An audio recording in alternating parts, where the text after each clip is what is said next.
안녕하십니까. 저는 한국정보화진흥원의 김원학이라고 합니다. 원래 그 정기우 수석님께서 발표하시기로 하셨는데 일정상 제가 발표를 진행하게 되었습니다.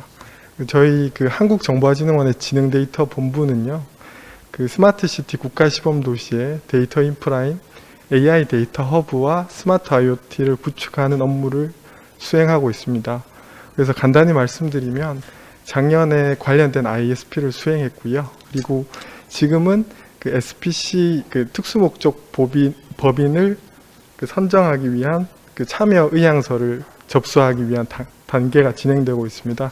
그에 대해서 자세한 것은 이 발표 자료를 통해 설명드리도록 하겠습니다. 그 순서는요, 이제 스마트 시티도 결국 도시이다. 그리고 이제 저희가 추진하고 있는 국가시범도시 사업 중에서 AI 데이터 허브에 대해 설명을 드리고요. 마지막으로는 이렇게 수집된 데이터를 어떻게 활용할 수 있을까?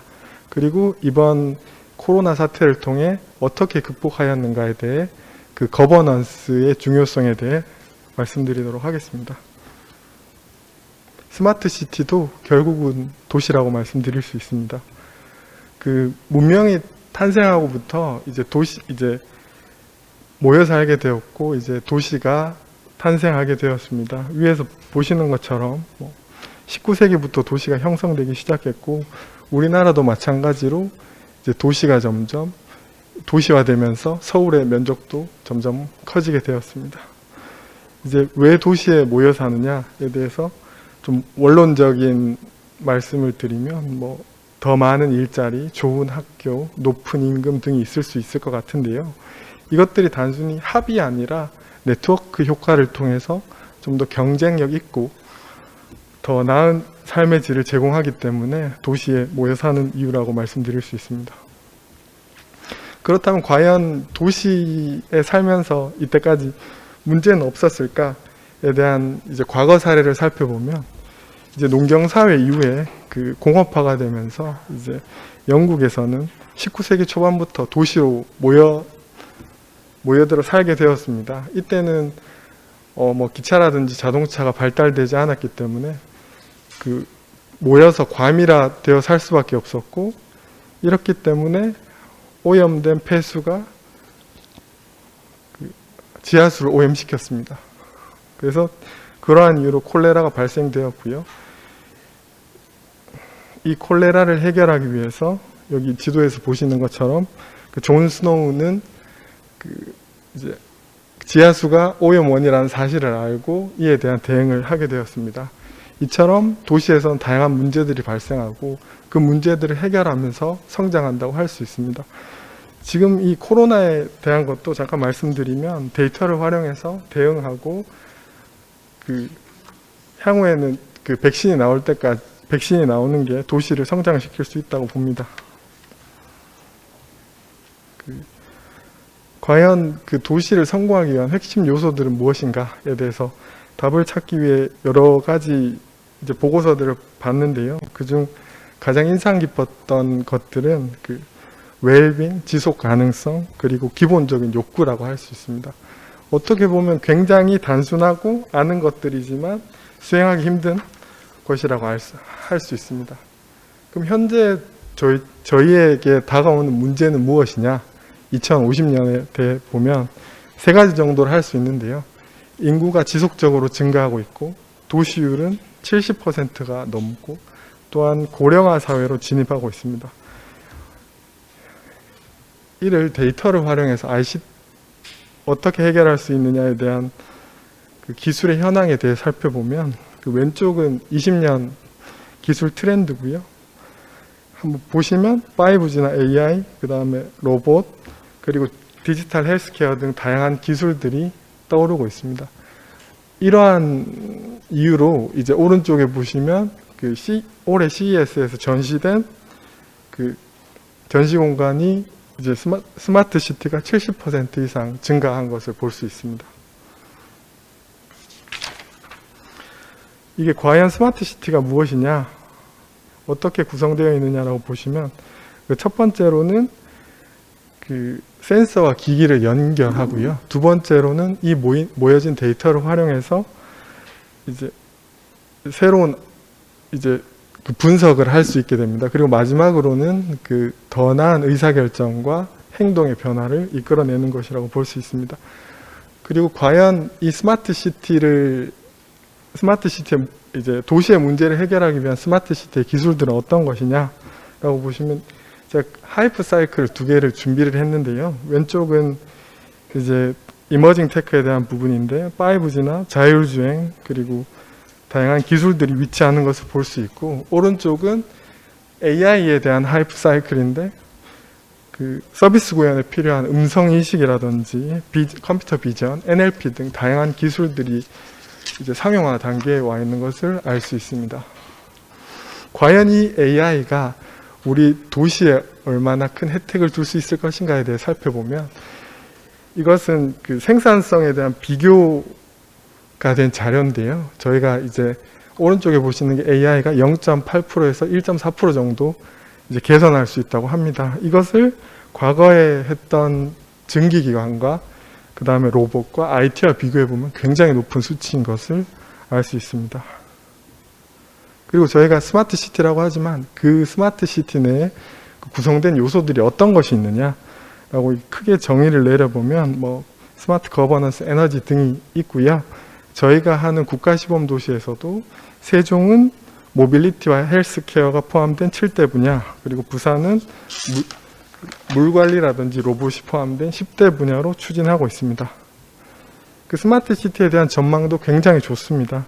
2025년까지 1.56조 원 달러로 예상되어 있고요. 분야별로는 좀 다르지만 높게는 연평균 성장률이 20% 이상, 뭐 대부분 10% 이상 되는 것을 볼 수 있습니다.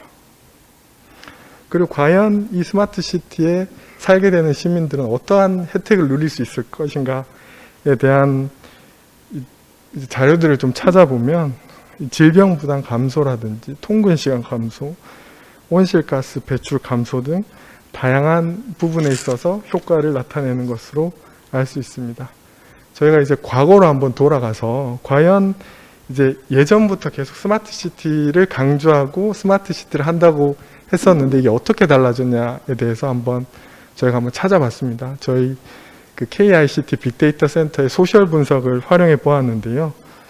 이제 가장 왼쪽엔 최근 5년부터 보면 뭐 딱히 드러나는 게 없어 보입니다. 그리고 최근 6개월에는 이제 스마트 시티 수출에 대한 것들이 조금 드러나고 있고요. 그리고 최근 1개월은 뭐 AI라든지 데이터 등 이제 AI와 데이터가 중요하다는 것을 이제 관련된 뉴스 기사라든지 보고서에서 나타나는 것을 알 수 있습니다.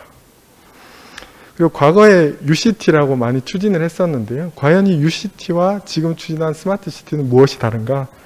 비교를 해보시면 저희가 3대 축이 있는데요. 기존의 UCT는 그 하드웨어 기반의 그 사일로드 서비스를 구축하는 것이었다면 현재 스마트 시티는 다양한 생태계를 구성하고 시민과 기업이 참여하는 인적 자원이 필수적이라고 할 수 있습니다.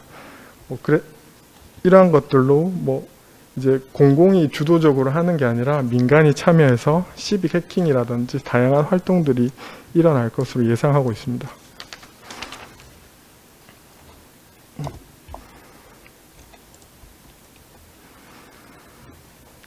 그리고 이제 스마트 시티에 대한 이제 성숙도 모델에 대해 살펴보면 그 첫 번째인 사일로부터 마지막인 지속성이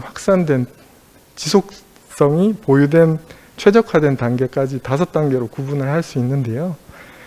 그 현재까지 이제 저희가 UCT라고 했던 부분은 1단계에 해당되는 것 같고, 최근에 스마트 시티라든지 통합 플랫폼 등은 3에서 4단계 정도로 되는 것으로 생각됩니다. 그리고 저희가 추진하는 스마트 시티 국가 시범 도시는 5단계 수준으로 추진할 계획입니다. 그리고 저희 시범도시 사업에 대해 좀 설명드리도록 하겠습니다. 저희 그 스마트 시티 사업은 현재 18년 저희 그 UCT 사업부터 말씀드리면 18년부터 시작해서 최근에 18년 6월에 스마트 3차 종합계획을 수립했고요. 그리고 작년 11월에 부산 국가시범도시인 에코 델타시티 착공식을 진행했습니다. 그래서 저희 국가시범도시가 크게 두 가지 도시인데요. 둘 다 지금 현재 기존 도시를 개발하는 게 아니라 그린필드인 환경부터 지금 개발을 하고 있는 단계고, 지금 공사를 진행 중인 단계입니다. 그리고 저희 이 추진 체계는 저희만 진행하는 것은 아니고요. 저희 주무부처는 국토교통부고, 이제 한국토지주택공사와 한국수자원공사가 각각 도시를 나눠서 진행하고 있습니다. 그리고 각 분야에 대한 전문성을 살리기 위해서 저희는 AI 데이터 허브와 스마트 IoT를 담당하고 있고, 다양한 교통 분야나 헬스케어의 경쟁력을 가지고 있는 기관들이 참여를 하고 있습니다. 그래서 아까 말씀드렸다시피 공공에서 주도하는 게 아니라 다양한 민간의 참여를 유도하기 위해 특수목적 법인을 지금 설립을 진행을 하고 있습니다. 그래서 이번 달까지 참여 의향서를 받고요. 그리고 저희가 이제 정보화 사업을 하는 것처럼 발주를 내는 게 아니라 세 가지의 서비스 형태를 나누고 자율적으로 제한할 수 있게 그렇게 진행을 하고 있습니다. 그리고 저희 AI 데이터 허브가 어떤 모델이냐에 대해서 설명을 드리면, 저희 도시 내에 다양한 서비스가 있고 그 서비스에서 발생되는 데이터를 수집해서 새로운 분석이나 새로운 혁신 서비스를 개발할 수 있도록 하는 것이 목표입니다. 그리고 이제 저희가 작년에 ISP를 수립하면서 이제 어떤 서비스를 과연 구현할 수 있을까에 대해 몇 가지 이제 고민한 부분들이 있는데요. 그것들에 대해서 설명드리면, 첫 번째는 경사지 붕괴 사전 감지 재난 연동 서비스라고 해서 단순히 센서뿐만 아니라 다양한 부분의 데이터를 수집해서 시민에게 알려주기도 하고, 기관과의 협업을 통해서 빠른 사고 대처와 더 나아가서는 이런 재난에 대한 예측까지도 고민을 하고 있습니다. 그리고 이 부분은 저희가 지금 현재 코로나 대응과 굉장히 비슷한 과제인데요. 감염병의 지역 확산 방지 및 감염 경로의 역학 조사를 지원할 수 있는 부분도 데이터를 통해 수행할 수 있다고 생각하고 있습니다. 그리고 저희도 이제 현재 부산이 조금 더 빠르게 진행되고 있기 때문에 이제 이러한 이제 KPI를 설정하고 크게 세 개, 자연, 기술, 사람 세 개 축으로 해서 지금 사업을 추진하고 있습니다. 그리고 저희가 AI 데이터 허브를 만들면서 과연 어떤 원칙을 가져가야 될까 고민한 부분은 크게 5가지고요. 첫 번째부터 말씀드리면, 어떠한 서비스들 또는 플랫폼과 연계할 수 있도록 확장성을 가져야 된다고 생각하고요. 민간 공공과 협업할 수 있도록 거버넌스를 가져가야 된다고 생각합니다. 그리고 이러한 수집된 데이터를 개방했을 때 민간이 바로 활용할 수 있는 그런 고품질의 데이터가 확보되고 개방되어야 된다고 생각합니다. 그리고 당연하게도 안전한 데이터 활용을 위해서 개인정보 보호는 필수적으로 되어야 된다고 생각합니다. 그리고 이제 데이터를 저희만 가지고 활용하지 않고 개방하고 최대한 활용할 수 있도록 지원해야 된다고 생각을 합니다. 제가 시간을 많이 끈 것 같아서 빨리빨리 넘어가도록 하겠습니다.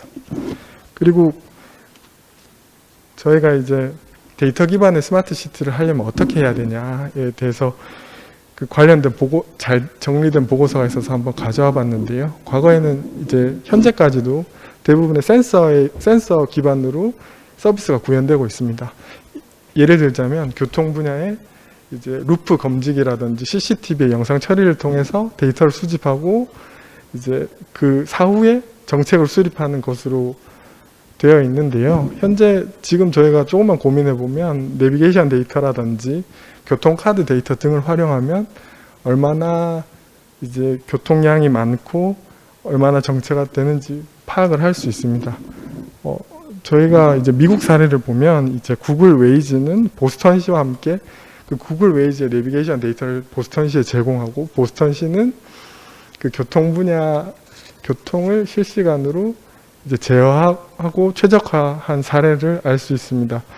아무래도 센서 기반 이제 스마트 시티를 추진하다 보면 그 많은 유지 보수 비용과 구축 비용 때문에 제대로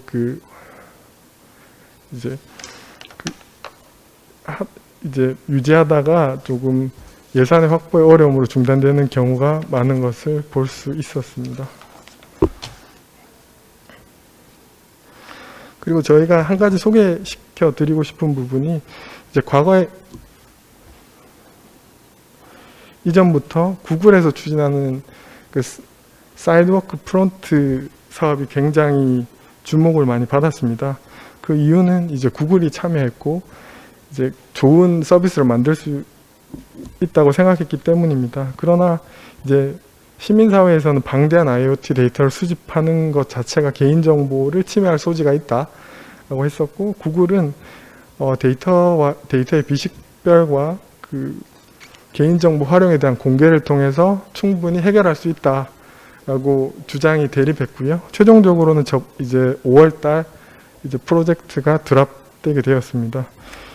이게 이제 캐나다 자유인권 협회는 개인정보 보호이 민주주의의 승리라고 표현을 했지만 아무래도 그 사회적 합의와 안전한 거버넌스가 없이는 이제 데이터 기반의 스마트 시티를 구현하기는 어렵지 않나, 이런 교훈적인 프로젝트라고 볼 수 있을 것 같습니다. 그리고 저희가 이제 도시 데이터를 활용해서 어떻게 저희 코로나를 대응하냐에 대해서 저희가 정리된 부분을 좀 말씀드리면, 저희가 전 세계적으로 이제 171개 프로젝트를 조사했고 역할별로 군집화를 해봤습니다. 그래서 뭐 간단히 보자면 뭐 저희 우리나라에서 잘하고 있는 것처럼 감염 진단, 동선 추적, 예방 관리 등의 다양한 기능을 하는 것을 알 수 있었고요. 그리고 데이터가 공공재로서 사회적 이득을 가져올 수 있다는 것은 굉장히 공감이 많이 되었고, 그리고 이를 위해서는 그 책임 있고 지속적인 데이터 거버넌스를 구축하는 게 반드시 필요하다, 이렇게 결론을 낼 수 있었습니다. 이제 우리나라의 프로젝트를 살펴보면 그 코로나 역학조사 시스템뿐만 아니라 이제 저희원이 같이 참여하기도 한 그 마스크 재고량 시스템도 이제 데이터 거버넌스가 있기 때문에 굉장히 빠르고 이제 지속적으로 운영할 수 있었지 않나 생각합니다. 그런 것처럼 저희 그 국가시범도시의 AI 데이터 허브도 거버넌스를 체계를 갖추고 추진해 나갈 생각입니다. 이상 발표를 마치도록 하겠습니다.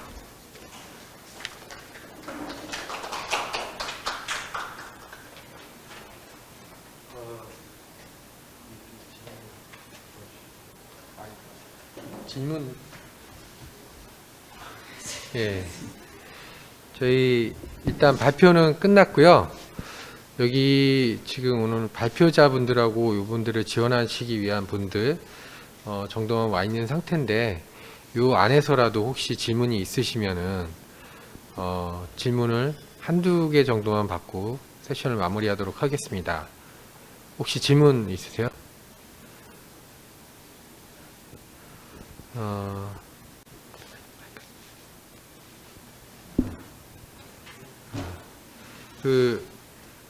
혹시 질문 없으시면 제가 질문해도 될까요?